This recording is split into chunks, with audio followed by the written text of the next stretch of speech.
Good Wednesday evening, everybody. Chief Meteorologist Brad Panovich here with live weather impact. It is now May the 20th. Man, May is flying by quickly. We've got Memorial Day weekend coming up. We've got hot, humid weather, and we actually have rain in the forecast for several days in a row. So we're going to get some drought relief, not drought removal, but definitely some drought relief coming up in the next 4 to 5 days. Let's start with what's going on right now because we actually have something to track on radar. It's been a while since we've had anything. We've got storms developing in parts of the mountains. This is like the second or third round of them moving through parts of Avery, Ashe, Watauga counties. You can see moving up towards Grayson Highlands.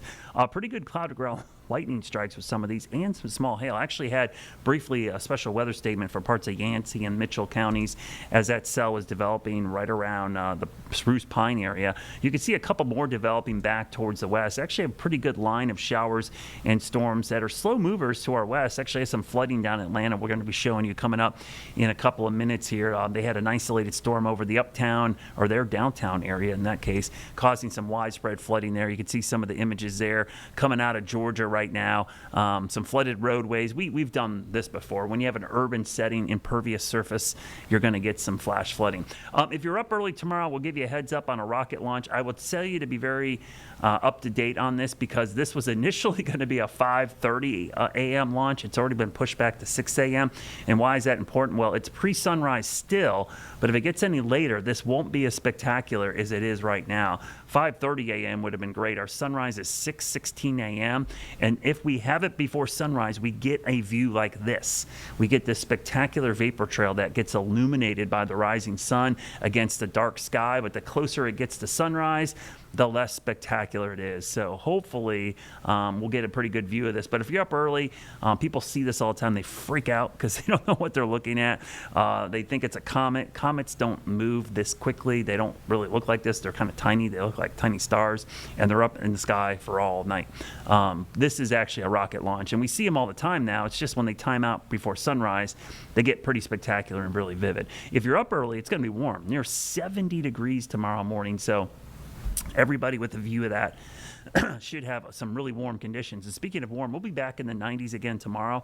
This could be our fourth day, I think, consecutively above 90. Yes, our fourth day before the storms move in late in the afternoon. Now, if you love humidity, this is going to be your 7-day trend because the dew point is just getting higher and higher and higher. So we're going to see some pretty sticky conditions over the next 7 days, and that's going to fuel slow-moving, heavy downpours with any storms that do develop. But here's the thing.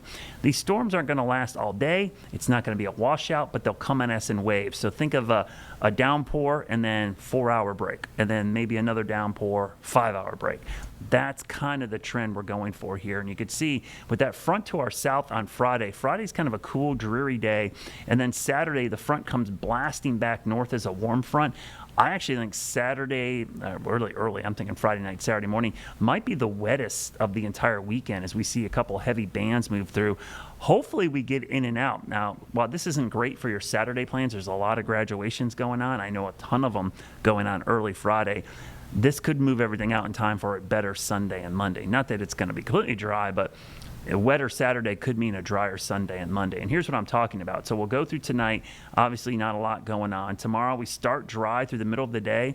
No rain at noon. We go into the mid-afternoon hours, start to see an isolated shower storm, but still a lot of areas completely dry. As we get into Thursday night, still a lot of areas dry, but we're starting to see more isolated storms. Thursday night into Friday, more active rain chances. By the time you wake up Friday morning, probably some rain around, especially to our west, but there will be plenty of breaks. And then we see another wave develop in the evening. Now, look what happens early Saturday. This is Saturday morning, 7 a.m. That's a pretty wet setup to your weekend.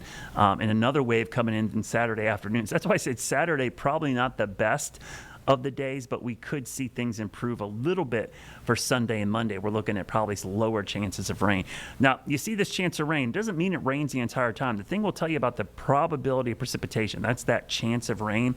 It doesn't mean the duration of the rain or even the intensity. It just means the chance of seeing rain. So the fact that we have a chance every day over a 7-day period means at some point you're likely going to see some passing rain. In fact, our 7-day rainfall forecast, by far the biggest numbers I've seen on our 7-day rainfall forecast in months. This is putting us around 2 to 4 inches of rain over the next 7 days. Now, The good news, that doesn't all fall at once. That's spread out over the 7 days, and that's actually a good thing for some rain chances for us and some drought mitigation, not drought removal. So 73 on Friday out at the track, 80 on Saturday. Sunday for the race, looking at low 80s and a scattered thunderstorm.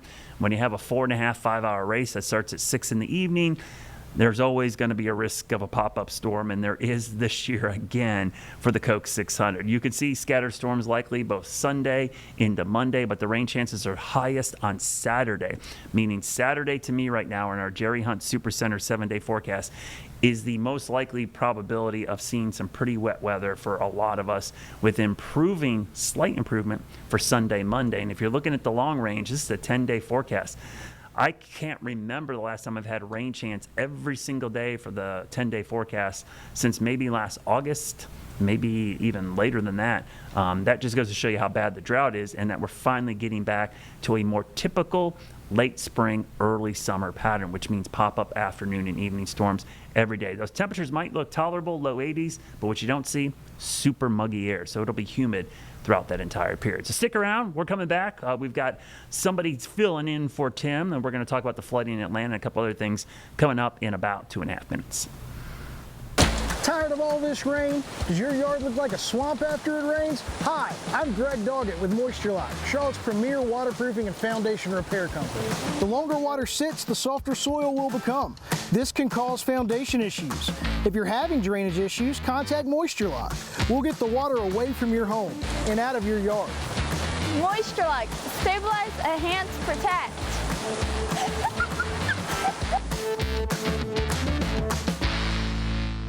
Weather Impact Live with Brad Panovich is sponsored by Moisture Lock, crawl space, basement, and foundation repair experts serving the Carolinas since 1988.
All right, welcome back, everybody. To my screen left here, you see a new guest tonight, James Scott from WFMY. Tim is on assignment tonight, and many of you in the Charlotte area might recognize James. He worked in our market for quite some time, and now at our sister station. We poached you, James.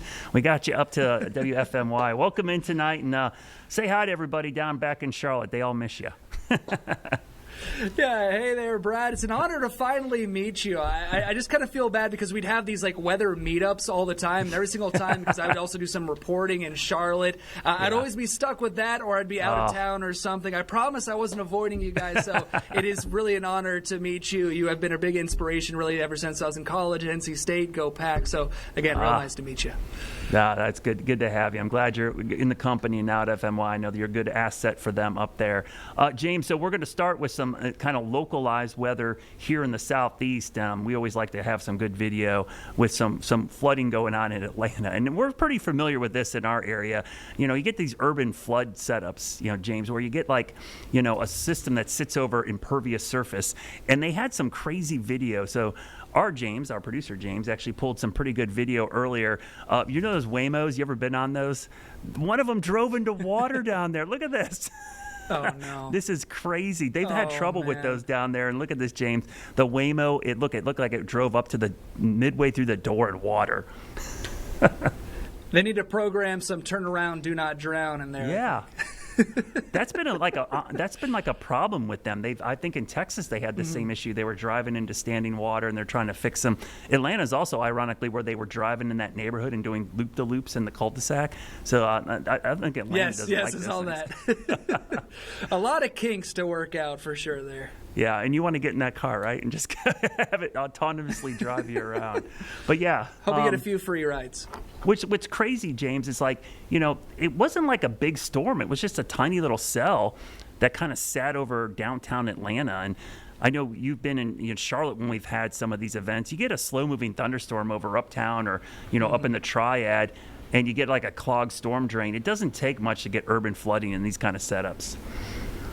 No, I mean, it really does. And I mean, just look at Sugar Creek Greenway there. I mean, it floods all the time. It feels like even during a sun shower. But I mean, that's also what happens in the summer when you kind of have that jet stream breakdown. There's no real driver of those individual cells. You have these pretty heavy thunderstorms that have a whole lot of cape, a whole lot of energy, and then they just come right back down the same spot. Obviously, can also lead to some downburst, microburst damage. Hopefully didn't see any of that. But yeah, you're right. Hyper local, very heavy totals, and that's exactly what we're seeing in Atlanta. Yeah, I feel weird like we're talking about flooding. We've been in this horrible drought, which has really been like the weather story of the fall, the winter, the spring. It just feels weird in general. I mean, it's May, and I don't feel like I've tracked a single thunderstorm at all. It just feels so odd. But now we're finally getting in that pattern, James. And it's kind of, it's a holiday weekend, unfortunately. A lot of folks have outdoor activities. We've got graduations going on, Coke 600. It's Memorial Day. So we can't really be too picky about when we get rain in a drought. But this weekend looks pretty active for everybody. But it's always that catch-22. People see that rain chance in their app, and they think, oh, my gosh, it's going to rain all weekend. But this is really the classic hit or miss type of stuff. But it's around every day this weekend. Yeah, you're absolutely right. I mean, as that system kind of comes in, and by the way, we might be dealing with that classic Carolina wedge. I was just posting about it online on social media where, we could, like, people at the coast could be like, what system are you talking about? It's beautiful temperatures in the mid-80s, and then here in the Triad, maybe less so in Charlotte. We'll see. You guys might be kind of like right on that border as we always seem to be on the I-85 corridor, but it may be a struggle really to get much above 65. So we'll see about that, obviously, and it always feels like when these systems come in from the north and west, especially over the past 8-9 months, the Appalachian Mountains just really take a bite out of that moisture. So, I was just talking about with Tim, it looks like most models are showing like 2 to 4 inches over the next 5 to 7 days. Yeah. Take that with a big grain of salt, but even like 1 to 2 inches would go a really long way.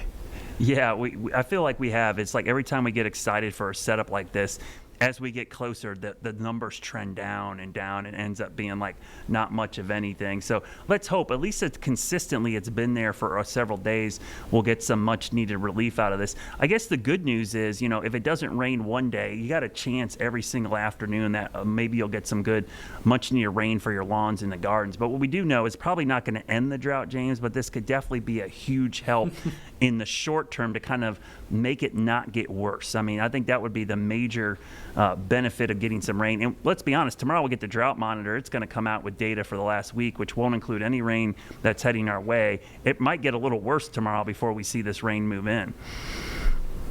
Yeah, exactly. Y'all just got out of that exceptional drought. I think you guys are going to avoid it this time, but maybe it's the WFMY, the Triad area that maybe gets on it this time because, I mean, goodness, y'all had that 2-inch storm that came through not even 2 weeks ago. I think we got about 1/10 of an inch, maybe 1/4 of an inch at PTI. I need to look at the numbers again. But as you just said, it just kind of goes with that winners and losers mindset with these scattered systems where not everyone gets rain every day, but it just kind of feels like we've only had these windows of maybe 24 to 36 hours at most to get rain. So it will be refreshing, quite literally, to have that window be open for 5, 6, maybe going on a week or more. Yeah, I was just showing our 10-day forecast, and I can't remember the last time I had a 10-day forecast where I had some rain chance every day. It feels like since last August, maybe the last time that's happened. So we do have some other kind of national weather stuff going on. We always like to hit that here on this show. We've got all this rain heading our way, hopefully, knock on wood. I'll knock on wood, fake wood that we have on our desk here. But we have, dry weather out west. We've been in drought, but so is the West Coast. They've had a snow drought going back to the winter. They've been very dry and hot, and now they're starting to see wildfires break out there. And out there in California, one of these fires had one of the coolest things. Now, I hate the term fire tornado, James. This is a fire whirl. I like the technical term of this, but if you want to call it a fire tornado, you can call it that. But they got some fire whirls, which are always pretty cool to see. That is awesome right there. I mean, when you get enough heat for it to rise and you get enough shear, boom, that can pretty easily happen. That is impressive. Yeah. I mean, they kind of have the same dynamics as those dust devils, except I guess it's a smoke devil, Yeah. Yeah, we've seen some of those, and I'm a sucker for a good dust devil, man. They are so cool. I think the cool thing about them is they're so clear and easy to see, and they're kind of, well, unless you're in a bouncy house, you're pretty safe from those things. They feel like they're always picking up a bouncy house here and there. But yeah, we had some fires out west with evacuations. I know CNN, our affiliate out there, did some reporting on that. Let's take a look at that and some of the damage out there and some of the evacuations going on in parts of California already here in May. It was surreal, to be honest. I've never had it so close to home. Evacuation orders and warnings continued Tuesday as the Sandy fire torched parts of Southern California for a second day. The blaze, burning in Simi Valley northwest of Los Angeles, started as a fast-moving brush fire Monday. According to CAL FIRE, it had grown to roughly 1,700 acres as of Tuesday night and was just 5% contained.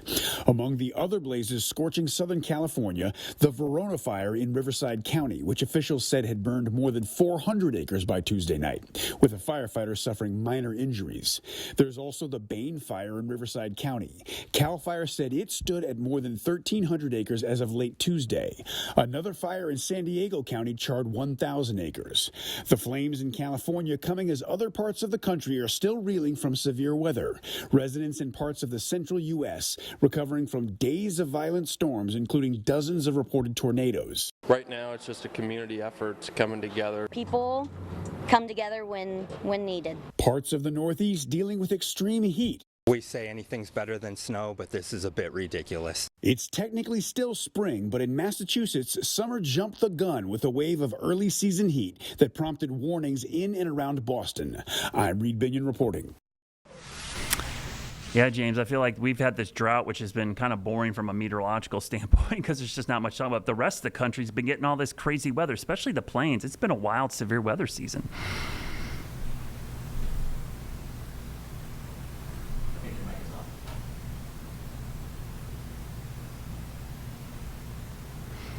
James, we can't hear you. Oh, I apologize. I turned off the mic. My bad. You're like on a Zoom call. You're on mute. Still a little new here. Don't bring me back to those days. As I was trying to say, it was crazy seeing these tornadoes and stuff building in across the central plains. These just absolutely wild videos. And there's kind of a double-edged sword to this drought. Obviously, we need that rain. We need that rain first and foremost. But oftentimes when we see rain, when we see storms, when we see these expansive systems coming through in portions of March into April, early May, we end up with that severe weather. And thankfully, again, we haven't had to deal with that. But at the same time, boy, do we just need that rain to come through. Yeah, it's kind of like this wedge on Friday might be the best kind of rain because usually you get some nice steady, rain. You don't get a ton of downpours and it allows it to soak in and hopefully we'll get, it's kind of nice to see a little cooler weather as well because it's been a pretty hot week. We've had 4 consecutive days of 90 plus here in Charlotte, which is the longest streak since the middle of August last year. So it's nice to see a little bit of a cool down, but I think that's the perfect kind of rain. And here's the other big question, James. So obviously, we've got this wedge and some rain tomorrow night and even Saturday. It's a big holiday weekend. We've got the Coke 600 going on here in Charlotte, obviously. Could we get the rain in and out of here and maybe see some better weather for the later half of the holiday weekend? I'm sure you're getting a bazillion questions about outdoor activities, as we always do, people going to the beach, going to certain events. What's been kind of the thing you've been telling your viewers and followers, like, hey, we've got rain in the forecast this weekend, but maybe don't cancel all those plans yet?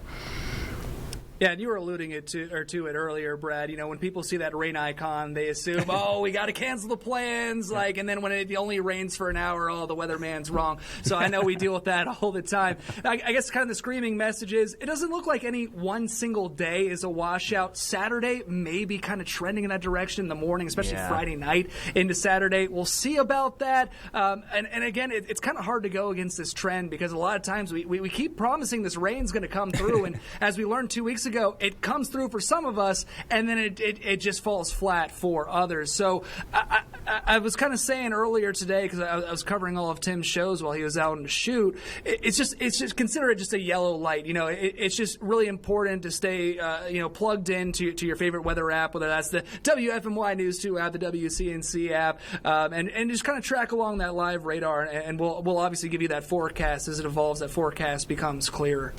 Yeah, that's probably the best advice. The other thing I like to tell people, too, is the longer you spend outside, probably the higher chance you'll run into one of those scattered storms. So, for like the Coke 600, which I'll be out there Sunday, that's a marathon race. It's, 600 miles. And so it always feels like that people are like, it feels like it always rains on that race. I'm like, yeah, it's in late May and it's 5-6 hours long. There's a chance of running into a storm is pretty high. So I would suspect at some point we'll probably have a yellow or red flag out there for rain out at the Speedway. And everybody else, if you have a short thing you want to do, you probably can get it done and maybe go to the pool for a couple hours and wait out that storm and head back out there. But James, we want to dip back into our sister station down in Atlanta because they've had some flooding down there, and they're talking about the flash flooding they had down in downtown Atlanta earlier today. Gone, but it's kind of set the scene from what you saw when you guys got there.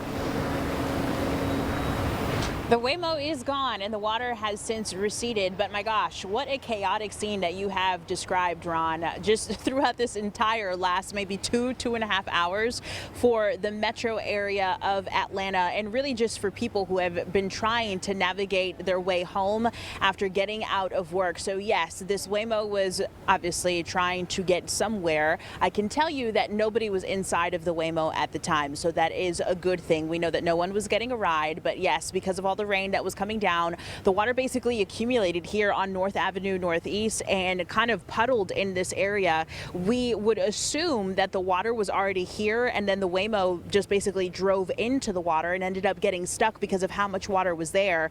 When we saw the Waymo, we actually ended up seeing the water line on the Waymo probably about halfway up to the Waymo, and now you can just see what's left after this water has come down and kind of receded into the drains here. A tree is left knocked down. This road here, this section of the road on North Avenue is still shut down. An APD officer is still walking around, and another car that ended up getting stuck here is still here, and the driver of that car is still here walking around, I would assume just waiting for a tow truck to come and get her car. And it has been really just adventurous for people that live in this area. There are people from those apartment complexes that are kind of here in the back that have been taking pictures and really watched the entire thing unfold. We're taking pictures of the Waymo as well. They had somebody come and drive the Waymo out from the position that it was in prior, and then basically have a tow truck come and pick up the Waymo after that. And now this woman is basically just here kind of waiting and trying to figure out what to do after that. So that has been the situation here. The traffic has had to be redirected in this area. It's made for a little bit of a hectic commute for people that are obviously trying to get home and are leaving work. This area, this road is about probably 2 2 blocks up from Piedmont. So if you know this area, you know that it's kind of. All right, that was our sister station down in Atlanta, James. Yeah, the poor Waymo. At least we got an end to that story. The Waymo made it out, everybody. It's not driving around a neighborhood right now. Yeah, the Waymo made it. And actually, just want to point out, as they were zooming in, you could see what I believe was that storm drain. It was just covered in mud. So that's another thing with this drought. When we get that heavy rain, a lot of that topsoil is going to be pretty loose and dried out. So it just makes it that much easier to be swept away. And the thing is, it can lead to flash flooding. It's kind of counterintuitive. You don't think that a drought would make it easier to lead to flash flooding. But again, when you start to clog those runaway surfaces, well, that exact thing happens. Yeah, I noticed the same thing, James. I saw that immediately. I'm like, that's a clogged storm drain. That's what happens in these urban settings. Speaking of flooding, our own Brittany Van Voorhees did a great story this week on flood resiliency here in North Carolina in the program they have for just such events. Helene, Florence, Matthew, the great floods of 1940 and 1916. Flooding has impacted every corner of North Carolina at some point in history. That's why in 2021, the North Carolina Department of Environmental Quality began developing the Flood Resiliency Blueprint. How can we provide the data, tools, and support to local communities, to the state, and to other partners to help them make the best decisions about how they can reduce the cost and disruption from future flooding? Stuart Brown is the program manager for the Blueprint. I asked him whether the project has pivoted since Helene. Resilience planning is not meant to be responsive to a single event. It's about making the sort of proactive decisions that can reduce the cost and disruption of flooding in the future. The Resiliency Blueprint is funded by the General Assembly, but it's currently only funded and authorized for 6 of North Carolina's 17 river basins: the French Broad, Tar Pamplico, Neuse, White Oak, Cape Fear, and Lumber. Brown says they started with these areas due to recent flood impacts, but they are looking to expand. The program was always envisioned to be statewide, and we're optimistic that we'll have an opportunity to expand and build on the program. He says funding is the most likely reason for the Catawba River Basin here in our area not being included right now. But he says they do coordinate with Charlotte-Mecklenburg Stormwater Services. I think a lot of the uplift that the Blueprint program is going to provide is going to be for the communities that don't have the resources or the continued investment in flood resilience and flood mitigation. The Blueprint is rolling out in phases. One of the most recent updates is an online tool for enhanced flood mapping and risk management, with the ultimate goal of creating a more resilient North Carolina. For WCNC Charlotte, I'm meteorologist Brittany Van Voorhees. All right, James, that's all we have time for today. Thanks for joining me. We'll see you back here tomorrow on Live Weather Impact.